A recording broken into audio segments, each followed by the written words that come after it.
I speak today not just as SNP leader to our party conference, but as the First Minister to all of Scotland. I know that the plan I set out on Monday was music to the ears of SNP members and independent supporters up and down the country. And let me set out again what that plan is.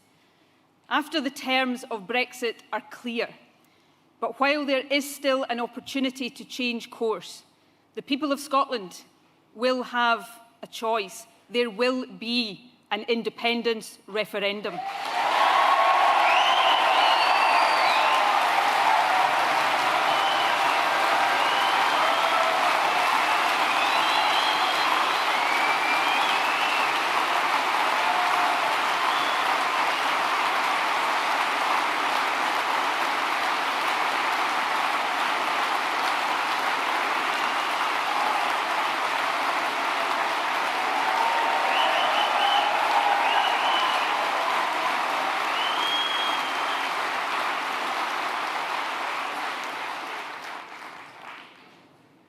But I also know that for every one of us who is full of excitement and anticipation, there will be someone else feeling nervous and anxious, perhaps even resentful.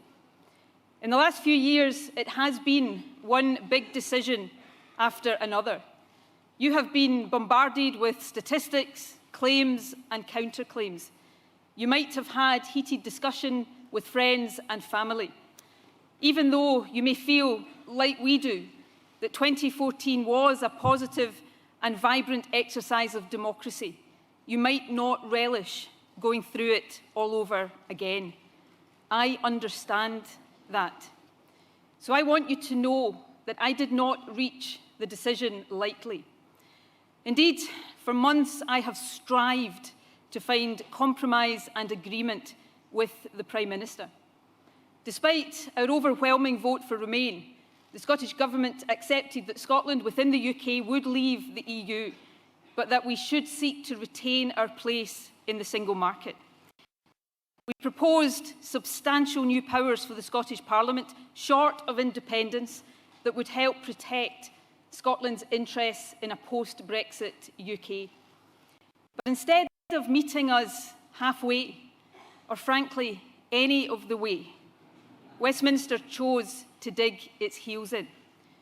Our efforts at compromise with the Prime Minister met with a brick wall of intransigence. And you know, that is a concern that should resonate far beyond Scotland. The Prime Minister's attitude should worry all of us, hoping that negotiations with Europe will not be a disaster. Because, and let me put this bluntly, if she shows the same condescension and inflexibility, the same tin ear to other EU countries as she has to Scotland, then the Brexit process will hit the rocks.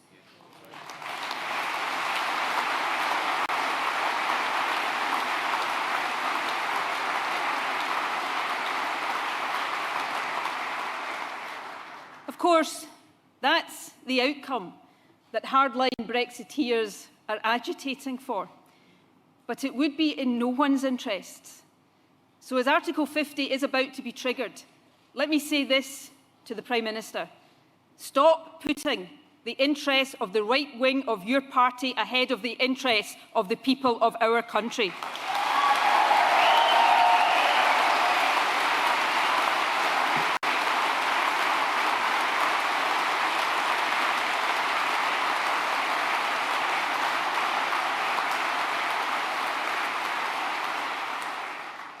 For me, though, the Prime Minister's refusal to budge an inch meant that I had to make a decision. I could have taken the easy option. I could let Scotland drift through the next 2 years, hoping for the best, but knowing that the worst is far more likely. Waiting for the chance to say, I told you so, knowing that by then it might be too late to avoid the damage of a hard Brexit. Or I could make a plan now to put the Scottish people in charge of our own future. I choose to put the people in charge.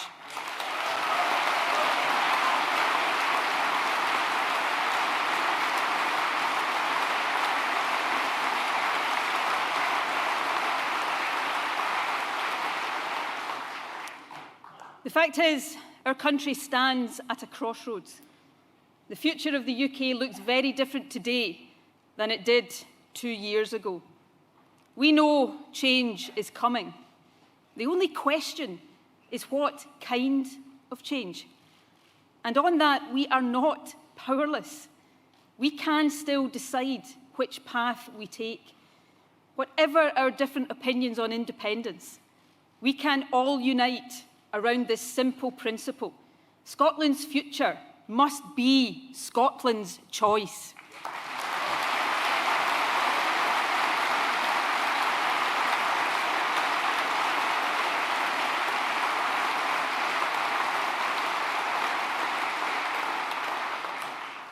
Which brings me to the Prime Minister's statement on Thursday. To stand in the way of a referendum would deny us that choice. It would mean that the path of our country was determined not by us, but for us. Decided by an increasingly right-wing, Brexit-obsessed Tory government. A government that some predict will be in power now until 2030 and beyond. Thanks, in no small part, to the embarrassing shambles of an opposition that Labour has become.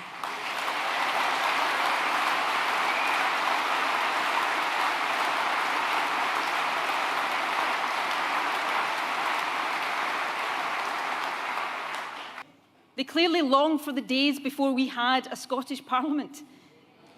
The days when Tory governments could do anything they wanted to Scotland, no matter how often they were rejected by the voters. The days when they could impose the poll tax, destroy Scottish industry and deny all demands for constitutional change. Well, the Prime Minister should understand this point and understand it well. Those days are gone and they are not coming back.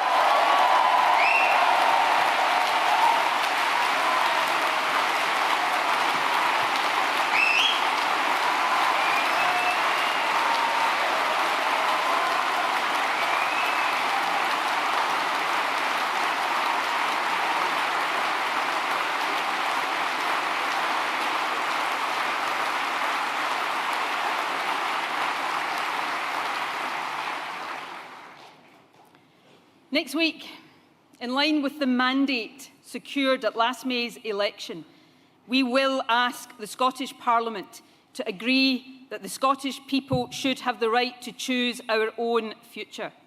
We will ask Parliament to agree that this choice should be exercised at a time when we know the terms of Brexit, but before it is too late to take a different path. And we will ask Parliament's permission to seek the legal authority that will allow the people of Scotland to have that choice. If a majority in the Scottish Parliament endorses that position, the Prime Minister should be clear about this. At that point, a fair, legal and agreed referendum on a timescale that will allow Scotland an informed choice ceases to be just my proposal or that of the SNP. It becomes the will of the democratically elected Parliament of Scotland.